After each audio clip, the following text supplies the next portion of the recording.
안녕하세요. 김동일 목사입니다. 성경 읽기의 중요한 원리 중에 하나는 문맥을 따라 읽는 것입니다. 문맥을 벗어나면 성경을 오독하게 되고 성경의 오용은 결국 우리의 신앙을 약화시키게 됩니다. 오독과 오용의 구절들을 풀어드리는 시간, 김동일 목사의 아하 25번째 시간을 시작합니다. 오늘 말씀은 요한복음 1장 45절부터 51절 말씀입니다.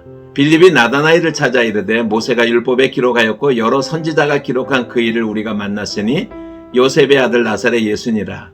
나다나엘이 이르러 나사렛에서 무슨 선한 것이 날 수 있느냐? 빌립이 이르되 와서 보라 하니라. 예수께서 나다나엘이 자기에게 오는 것을 보시고 그를 가리켜 이르시되 이는 참으로 보라 이는 참으로 이스라엘 사람이라. 그 속에 간사한 것이 없도다. 나다나엘이 이르되 어떻게 나를 아시나이까? 예수께서 대답해 이르시되 빌립이 너를 부르기 전에 내가 무화과나무 아래 있을 때 보았노라. 나다나엘이 대답하되 랍비여 당신은 하나님의 아들이시오 당신은 이스라엘의 임금이로소이다. 예수께서 대답해 이르시되 내가 너를 무화과나무 아래서 보았다 함으로 믿느냐? 이보다 더 큰 일을 보리라. 또 이르시되 진실로 너희에게 이르노니 하늘이 열리고 하나님의 사자들이 인자 위에 오르락 내리락 하는 것을 보리라 하시니라. 오늘 읽은 말씀은 표면적으로는 어느 정도 평범한 말씀 같습니다. 빌립이 나다나엘을 예수님께로 인도하는 장면이죠. 빌립이 나다나엘에게 예수님을 소개합니다. 모세가 율법에 기록한 여러 선지자들이 예언한 그분을 우리가 만났다. 그분은 요셉의 아들 나사렛 예수다. 하지만 빌립의 소개를 듣고도 나다나엘은 반응이 시큰둥합니다. 나사렛에서 무슨 선한 것이 날 수 있겠느냐. 구약에 의하면 이 메시아는 베들레헴 출신이어야 하는데 나사렛에서 메시아가 나타났다는 것은 나다나엘이 보기에는 생뚱맞은 이야기에 불과합니다. 하지만 빌립은 포기하지 않았습니다. Come and see. 와서 보라. 한편 예수님께서 빌립과 함께 오고 있는 나다나엘을 보면서 말씀을 하십니다. 이는 참 이스라엘 사람이다. 그 속에 간사한 것이 없도다. 예수님의 초자연적인 통찰력으로 나다나엘에 대한 최상의 인물평을 냈지만 나다나엘은 당신이 어떻게 나를 아는가 하며 여전히 도전적입니다. 예수께서 다시 말씀합니다. 요한복음 1장 48절과 49절인데요. 나다나엘이 이르되 어떻게 나를 아시나이까? 예수께서 대답하여 이르시되 빌립이 너를 부르기 전에 내가 무화과나무 아래 있을 때 보았노라. 나다나엘이 대답하되 랍비여 당신은 하나님의 아들이시오 당신은 이스라엘의 임금이로소이다. 이 두 구절이 예수님과 나다나엘의 관계의 전환점이 됩니다. 예수에 대해 회의적이거나 적어도 호의적이지는 않았던 나다나엘이 49절에서 갑자기 랍비여 당신은 하나님의 아들이시오 당신은 이스라엘의 임금이로소이다 라며 태도의 전환이 일어납니다. 도대체 무슨 일이 있었습니까? 예수님의 한마디 때문이었습니다. 빌립이 너를 부르기 전에 내가 무화과나무 아래 있을 때 보았노라. 성경을 읽으면서도 평범해 보이는 예수님의 이 말씀이 어떻게 나다나엘의 고백을 이끌어내고 있는지 알 길이 없습니다. 오늘의 아하는 이 장면을 조명합니다.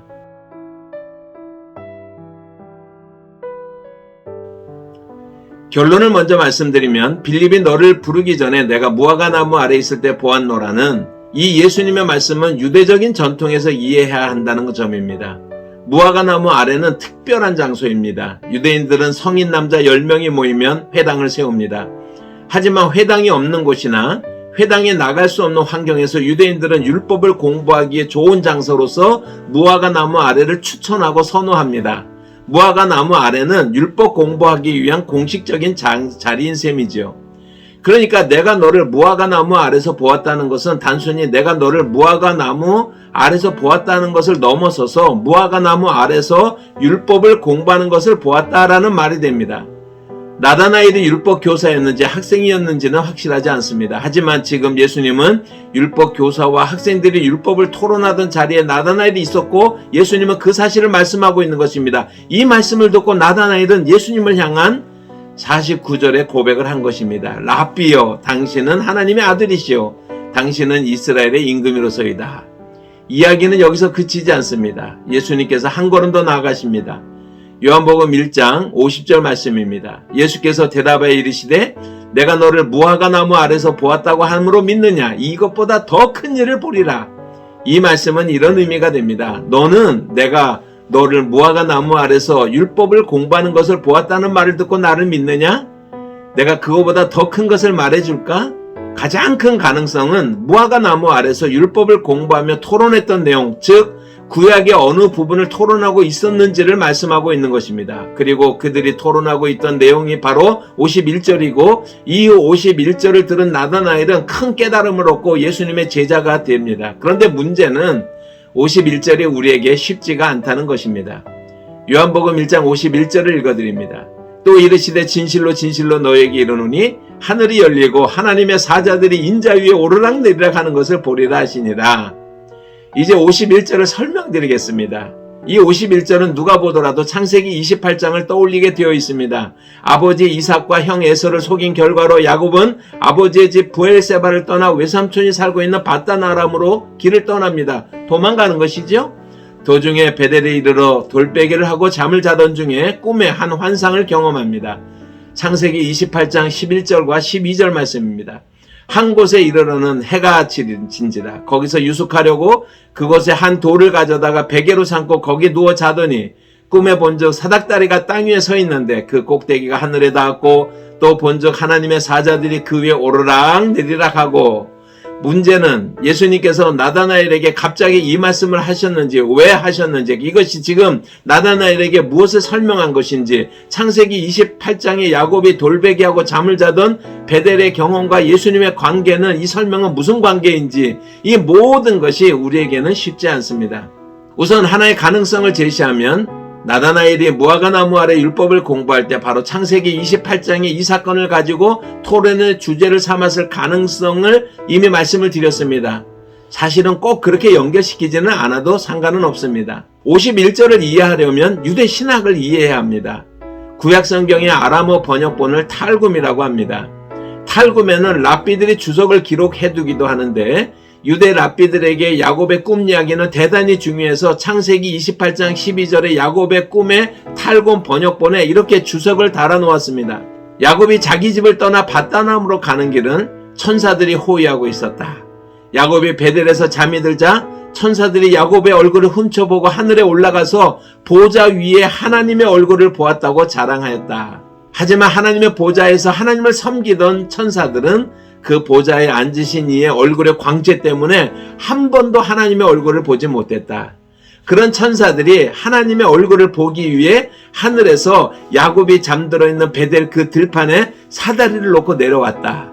천사들이 하나님의 형상인 야곱의 얼굴을 보고 올라가고 다른 천사들이 또 보고 올라가고 이렇게 밤새도록 천사들이 야곱의 얼굴을 보기 위해서 사다리 위로 밤새도록 오르락 내리락 하면서 그렇게 하나님의 얼굴을 보았다.